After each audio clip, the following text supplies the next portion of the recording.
After walking through the macroeconomic chain and the delivery mechanics, one question remained, and it was the only question that actually mattered for anyone thinking seriously about capital rather than headlines. Was the underlying thesis broken, or was the price simply wrong? These were not the same question, and confusing the two was the most common mistake made during any sharp correction. The way to answer it correctly was not by watching the ticker. It was by running a short checklist against the facts that had not changed, regardless of what the price had done in 5 trading sessions. First, had the global supply deficit disappeared? It had not. An industry survey published earlier in the year had confirmed a 46.3 million ounce shortfall between what the world produced and what it consumed for the year. That deficit, now in its 6th consecutive year, did not adjust itself because 2 governments signed a ceasefire. It remained exactly where it had been before the announcement. Second, had the vault refilled enough to remove the pressure entirely? Registered silver had actually increased slightly over the prior month, moving higher by roughly 5.3 million ounces.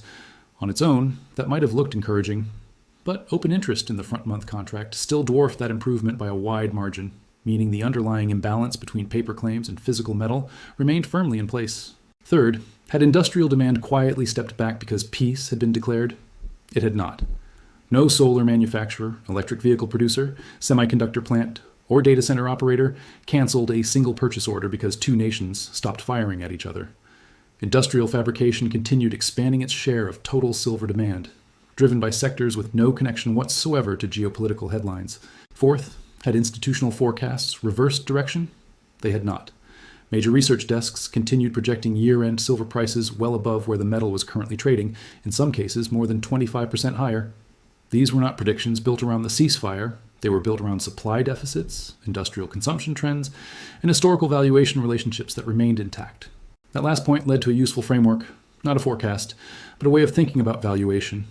The gold to silver ratio, the number of silver ounces required to equal the value of 1 gold ounce, currently sat above 66. Historically, that ratio had spent long periods closer to 50 or 60, and during periods of extreme tightness in silver relative to gold, it had compressed into the 30s. None of these scenarios required gold to reach a new high. They only required the ratio itself to normalize toward levels it had occupied many times before. This was not a guarantee. It was simply a map of mathematical outcomes if historical patterns repeated even partially. For business-minded decision-makers, the lesson here was not about chasing a number or reacting emotionally to a difficult week. It was about discipline in separating 2 very different forces. Monetary policy expectations moved fast, sometimes within a single press conference, and they explained almost the entire decline of the past 5 sessions. Structural fundamentals, deficits, industrial consumption, and delivery mechanics moved slowly over years, and none of them had moved at all. The discount sitting on the screen at $62 was not evidence that the thesis had failed. It was evidence that one fast-moving variable had temporarily overwhelmed several slow-moving ones. Recognizing which kind of move was occurring, and resisting the urge to treat a monetary policy reaction as a fundamental verdict was the actual skill being tested this week, far more than any single price level on the chart. To understand how silver arrived at $62, it helped to trace the path backward, step by step, because the order of events told a very different story than the headlines alone. The conflict between the United States and Iran began in late February 2026, when joint military strikes hit Iranian targets. At that point, silver was already trading near $94 an ounce, climbing hard after touching an all-time high of $121 in January. Then, almost immediately after the strikes began, silver dropped sharply. This confused a lot of observers at the time. War had broken out, and silver, supposedly a safe haven asset, had fallen instead of rising. The explanation had nothing to do with fear leaving the market. It had everything to do with one institution moving faster than anyone else, the Federal Reserve. The moment oil prices spiked because of the conflict, inflation expectations moved upward almost instantly. Higher inflation expectations raised the odds of future interest rate hikes. Higher rate hike odds strengthened the US dollar. And silver, sitting at the intersection of monetary asset and industrial commodity, absorbed pressure from both directions at once. When a metal is priced as money and as raw material simultaneously, and both of those pricing channels face headwinds together, the paper market tends to sell first and analyze later. That was the pattern that played out in February. Then came the shift. On June 14th, a ceasefire framework between the United States and Iran was announced. Silver, which had spent the conflict trading in a wide range between $60 and $72, jumped back above $70. By June 17th, the day the deal was formally confirmed, silver touched $71.65 on the session. For a brief moment, it looked as though peace and rising silver prices could coexist. But starting that same day, the mainstream financial narrative took over, and it read the situation almost backward. Commentators framed the ceasefire as bearish for precious metals. The logic sounded reasonable on the surface. Safe haven demand is gone, risk premium is gone, sell silver. And from June 17th to June 23rd, across only 5 trading sessions, silver fell $9.18. That was a 12.8% decline in less than a week, driven almost entirely by a single narrative repeated across financial media without much deeper examination. Here is the part that connected everything, and it was the detail almost no mainstream outlet pieced together correctly. The peace deal did not simply remove fear from the market. It removed the inflation justification the Federal Reserve had been quietly relying on. Before the ceasefire, oil prices were elevated because of the conflict, and elevated oil prices fed directly into inflation expectations. At the June 17th policy meeting, 9 out of 19 Federal Reserve officials had projected at least one more interest rate hike before year end. Inflation data released in May had come in at 4.2% year over year, well above the Fed's own target range. None of that data changed on June 14th. What changed was the geopolitical risk premium sitting on top of oil prices. As the ceasefire held and tensions eased, Brent crude and West Texas Intermediate both began drifting lower. If that trend continued through the summer, the energy-driven portion of inflation would soften. Softer inflation data would lower the probability of further rate hikes. A lower rate hike probability would weaken the dollar over time. And dollar weakness, mechanically and almost without exception, acts as a tailwind for commodities priced in that currency, silver included. This was the real chain of cause and effect, and it had nothing to do with whether two nations were still firing weapons at each other. It had everything to do with how fast traders could reprice interest rate expectations once the geopolitical excuse for high oil prices disappeared. The crash that followed the ceasefire was not a reaction to peace itself. It was a reaction to monetary policy expectations shifting underneath the surface, faster than any physical supply data could move. And that distinction mattered enormously for what came next. Geopolitics, once resolved, stops being the variable that moves the market. From this point forward, the story was no longer about Iran, about ceasefires, or about war and peace. It was about a much narrower and more immediate set of questions. What oil does next, what inflation does next, and what the Federal Reserve decides to do with that information. Those answers, unlike geopolitical headlines, would arrive on a tight and predictable schedule in the very days leading up to June 30th. The $62 peace deal crash. Just triggered, silver's massive delivery trap is now active. 5 days ago, silver was sitting near $72. Today, it is sitting near $62. The headlines are calling it a peace deal sell-off, but there is a vault sitting quietly on the COMEX exchange right now, holding less than half of what it owes. And in exactly 5 days, that vault has a date with 196 million ounces of paper promises. This is not a guess. This is not a theory. It is already written on the delivery calendar. And almost no one watching the price chart is watching the vault. By the end of this briefing, the audience will understand exactly why the official explanation is hiding the real mechanism underneath it. Now, before this goes any further, a small request. The kind of request one makes to a wise friend, not a stranger.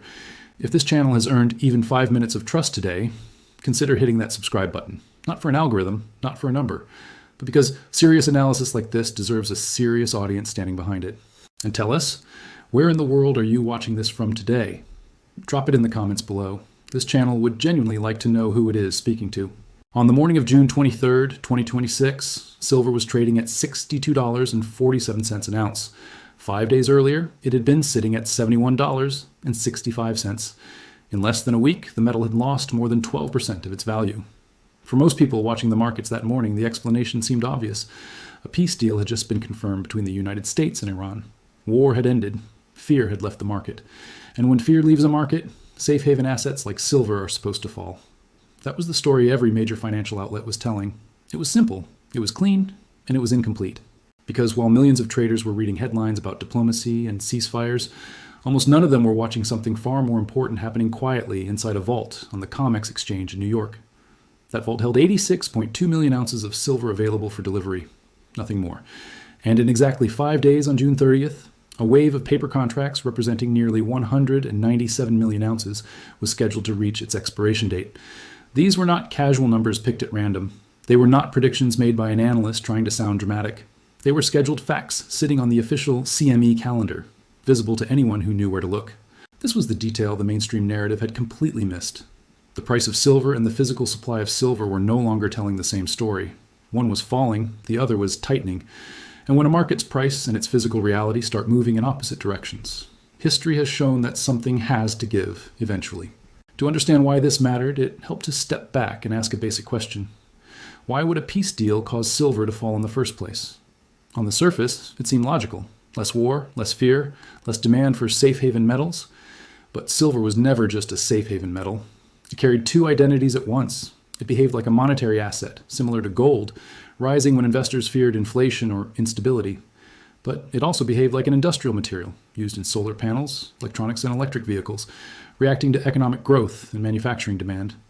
When a geopolitical event hit the market, it did not just remove fear, it also changed expectations about inflation, interest rates, and the strength of the US dollar. And those changes, not the emotional reaction to peace itself, were what truly moved the price. This was the layer most people never saw. The ceasefire did not simply calm investors. It quietly removed the inflation pressure that had been building from rising oil prices during the conflict. Lower oil prices changed how the Federal Reserve was likely to behave with interest rates. A shift in interest rate expectations changed how strong or weak the dollar appeared. And a stronger dollar put direct downward pressure on silver, because silver, like most commodities, was priced in dollars around the world. None of this had anything to do with physical supply. It had everything to do with monetary expectations shifting in real time. Meanwhile, the supply side of the story had not moved an inch. The deficit between how much silver the world was producing and how much it was consuming had not disappeared because two countries signed an agreement. The vault still held the same limited amount of deliverable metal. The paper contracts, approaching expiration, were still approaching expiration. Nothing about the physical reality of the silver market had changed on the day the ceasefire was announced. Only the price had changed, driven by a separate and much faster moving force, the expectations of traders reacting to interest rate news. This was the foundation of everything that needed to be understood before looking 5 days ahead. The crash and the so-called delivery trap were not two unrelated headlines competing for attention. They were two views of the exact same event, observed through two different lenses. One lens showed a market correcting on macroeconomic news.